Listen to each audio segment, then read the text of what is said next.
Hello, I am Professor Dr. Deepika Srivastav from the English department. Today's lecture is meant for BA 6 semester students and it is the concluding part of Godan. My previous lecture was on the theme that were taken up in Godan, and I had briefly given the summary of the novel. This novel is written by Premchand, Munshi Premchand, as I have told you earlier, and he is one of the greatest writers in Hindi literature. Just as Charles Dickens is the greatest novelist of all times coming from the Victorian era, similarly Munshi Premchand is the greatest novelist in Hindi literature. And there are many parallels between the two stalwarts. Charles Dickens also wrote on the social issues of the age. One can say he was a social reformist. Similarly, Munshi Premchand is a social reformist. He has written about the prevalent problems of the people of northern India during his time. He has written about widow remarriages. He has written about the dowry system. He has written about prostitution. He has written about how the rural folks are exploited by the owners of the land. And he has also written about how greedy money lenders exploit the people who have taken debts from them. So these were the problems that he has taken up generally and in Godan specifically. Just before I concluded my earlier lecture, I am just about to continue with what I left out in the previous lecture. We were discussing the important characters, and I said that there are two sets of characters, one from the rural background and one from the urban background. The urban characters are obviously richer, sophisticated, educated, and in prominent positions, and they dictate terms to people from the villages. The most important amongst the urban characters is Rai Sahab. He is a zamindar and he has won the local elections. He is quite pompous and he has lots of money, and yet he wants to have more of it. And so he marries his daughter off to another rich family for the sake of the dowry he would get. Of course, girls have to be given dowry, and not he would not be getting dowry, but he has better plans. He thinks that if he marries into a rich family, then the family will help in his winning elections. And this is what ultimately happens, and he wins elections a second time. He has a son too, Rudra Pratap, whom again he wants to marry off in a rich family, but Rudra is having an affair with Dr. Malti's younger sister, and she is Saroj.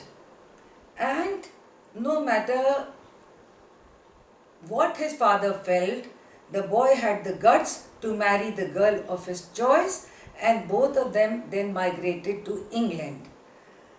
Mr. Mehta and Malti both. Mr. Mehta is a friend of Malti, and Malti is the elder sister of this girl Saroj. They all supported this alliance. And so he is now reduced to being an unhappy man. That is Rai Sahab. Ultimately, the daughter he married off in a rich family, she is also divorced and she comes back to her father's home, and now Rai Sahab is reduced to penury and he is ultimately a broken, shattered, and unhappy man. The next important character I'm going to take up is Miss Malti. She is the most fascinating character in the entire novel. She is beautiful, intelligent, and is educated in medicine from Europe. And on coming back to India, she leads uh, a very, you can say, exalted life, attends parties, flirts with people, and she is the attraction of all the men who are in contact with her. But she gradually falls in love with Mr. Mehta. Who is Mr. Mehta? I'll take him up gradually. But let me tell you here that he is a scholar and a lecturer of philosophy in a college. And both share a very, you can say, close intimacy. And gradually they both fall in love with each other, Mr. Mehta and Miss Malti. And ultimately, Mr. Mehta is quite impressed by this lady, and they agree to live under the same roof, which was unheard of in that traditional setup. Then what happened is that he had to propose to her because for two reasons. Society did not allow such an alliance, and secondly, he was madly in love with her also. But Malti refuses and she does not agree to marry him, though she is very fond of him and she continues to live with him, and together this couple, they share a very close bond and they serve the poor, especially in Hori's village. And this is a lifelong alliance between the two. So I have taken up both Miss Malti and Mr. Mehta. The next character is Mr. Khanna. He is an industrialist and he has his own sugar factory. He is married. His wife's name is Govindi and he is the father of 3 children. But he flirts with Miss Malti and he always runs down his wife publicly and privately. And he ill treats Govindi also, and Govindi is so unhappy that she thinks of leaving the house, leaving her husband and leaving the children as well. But it is Mr. Mehta who guides her, who appreciates her values, her ideals, and he coaxes her to stay back for the sake of the 3 children. Ultimately, a huge fire breaks down in the factory of Mr. Khanna and he is now a destroyed industrialist. He has nothing to fall back on, and in this hard time, his wife comes to his rescue, gives him moral support, and the couple reunites. So all's well that ends well, and Govindi and Mr. Khanna, they are now strong in their marriage bonds and they are happily united together. So I have taken up all the important characters, whether they belong to the rural class or whether they belong to the urban class. And with this, I want to conclude my lecture, and I just want to reiterate the fact that the novel has several themes, and the most important is the caste segregation. People of different vocation with their respective castes, they represent the village folk, the village class, and they are tortured, they are burdened by the upper caste of the village as well as the urban class. So they are doubly mistreated, and this is what the writer wants to say, that the poor class is always burdened by pressures from those who are above them, be it the rural folks or be it the urban folks. The second thing is that the lower class is exploited, and the women from this class, they are doubly exploited. We see the case of all the women who come in contact with us, beginning from uh, Hori's wife. She is such a strong woman, but Hori beats her. She is run down by all and sundry, and then she has nobody to support her. Similarly, the two low caste women who marry upper caste people, they are also treated shabbily.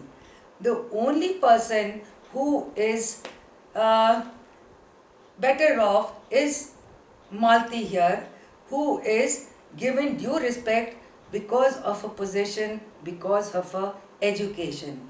So maybe Premchand is giving importance not to the upper caste or the lower caste, but to how well educated a woman is.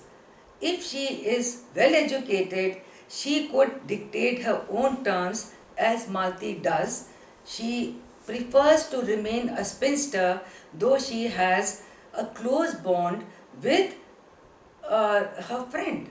So here we see that it does not matter whether you belong to the upper caste or to the lower caste.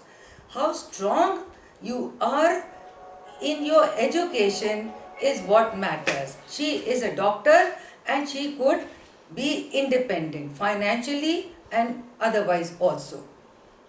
So we have taken up the exploitation of women, the exploitation of the lower caste, the segregation of the upper and the lower caste, and the last thing I want to say is the interpersonal relationships and marriage. Now, these are also very important, and we find that Mr.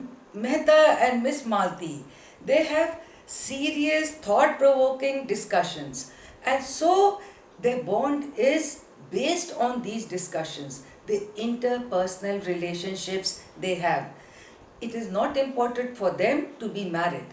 They can remain unmarried and be very strong. And he shows that, Premchand shows that a couple may be married and yet they don't click. So this is what he wants to show, that interpersonal relationships are very important.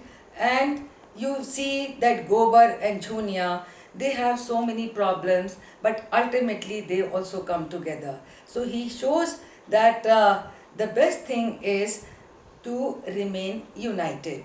He also gives the case of Mata Deen and Celia, that first Celia, a low-born daughter of a cobbler, was being ill-treated, but later Mata Deen left the world for her, and he reunites with his love. So this was another theme. The last theme I would like to take up is the political scenario of the period. Now, the political, though it is not mentioned directly, but we can see that Prem Chand was a socialist. He expresses his stand as a socialist, and socialism is a thing that it does not allow discrimination of any kind. It does not support exploitation of any kind. So maybe this is what he wants to convey through this great novel. And this was the time when the country was fighting for its liberation from the colonial powers. So he also brings in nationalist feelings, and country above self is what he tries to preach through this novel. In the end, one can say that though it is based on dharma and it tells us about donating a cow in charity, which means godan, but there are other things also as important, if not more important, than this godan, and all these things combine to make godan a great, unforgettable novel. With these words, I conclude my lecture on Godan. Thank you.